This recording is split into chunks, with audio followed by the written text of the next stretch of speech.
How do you manage an ethical, appropriate relationship between the judiciary and the executive, right? This becomes an important question in the light of the debate around the collegium.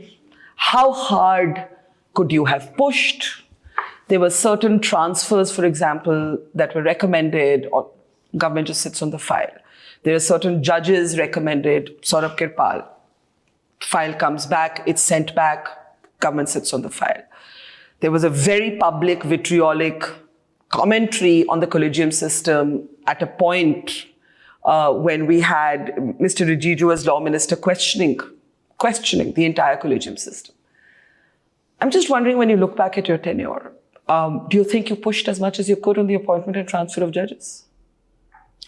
Barkha, you asked me about the relationship between the ethics and the relationship between the government and the judiciary. And as you know, there was so much commentary when you met with when the Prime Minister met with you for a puja. There are two aspects. There are two aspects which have to be emphasized. First is the relationship between the court and the government as the largest single litigant in the judicial process. The largest single litigant today in India is the government. Whether it's in terms of, the social welfare laws, labor, tax, just the whole gamut of laws.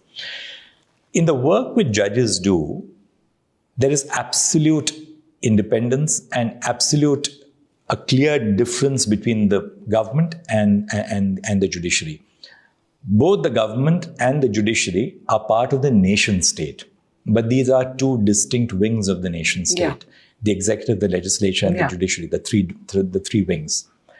In the work which courts do, there is an absolute and clear demarcating line between the government and the courts.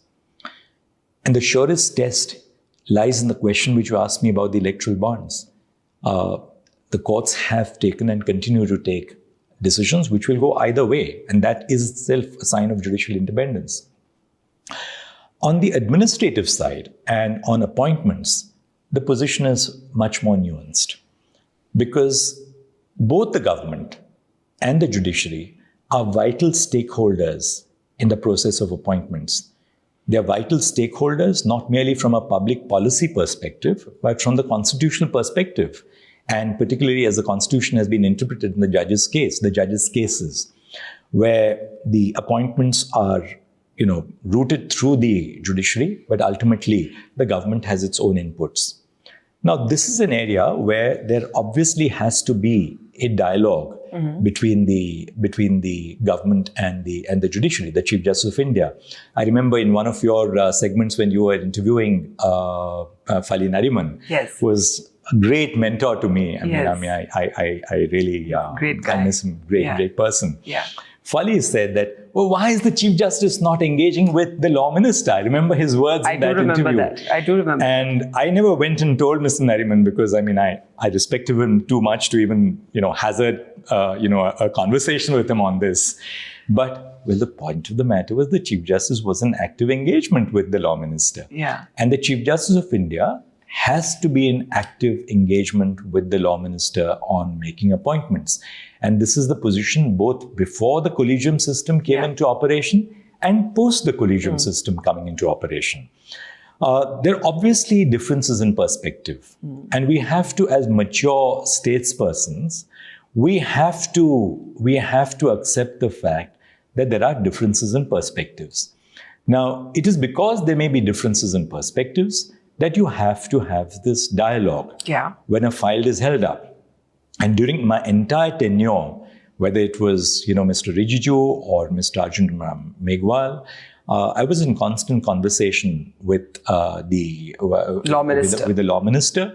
That you say that, law minister, these are the appointments to the High Court.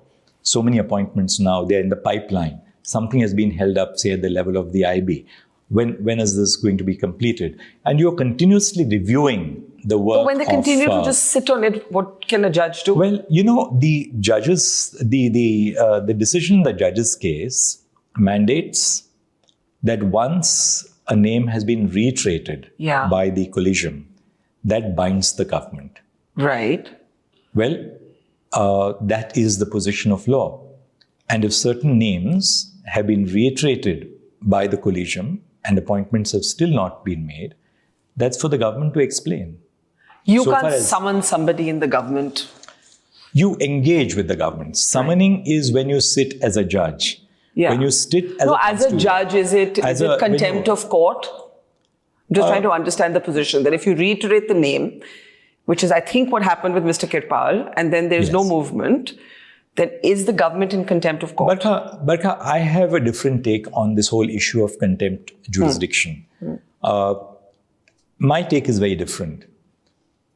The judiciary, as well as the government, are constitutional stakeholders in the process of judicial appointment. Each of us have an assigned role. The power to exercise the contempt jurisdiction is a power which must be exercised extraordinarily sparingly, Yeah. particularly in these contexts. For the simple reason that we are a stakeholder in the constitutional sense. We have a vital role in the constitutional sense.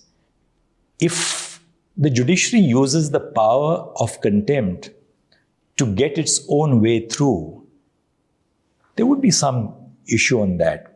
Should you be using your judicial power to punish for contempt, I see what you're saying. Yeah. to really push through what someone may say your agenda on the administrative constitutional side? Yeah. That is one. Second, the better answer in all these cases is to engage in ongoing dialogue, ongoing statesmanship, and virtually by the week, if not by the fortnight, I would be in engagement with the law minister, reviewing vacancies which have to be filled up, reviewing files which are cleared, pushing certain files which have to be cleared because somebody's term as an additional judge is coming to an end. You have to tell the government that, we have to do this quickly because somebody is retiring as an additional judge. Particularly, this happens in the context of the service judges who come into the high courts. So there are a range of issues, some of them which are vexed, others which are more routine. But speaking for myself, we have done one of a couple of things. We have been putting out, at least during my tenure, the reasons for the decisions of the collegium. Yeah, you made it public quite realm. transparent, yeah. And therefore, the reason why we felt that Saurav Kripal's appointment should be made was put up in the public Absolutely. realm.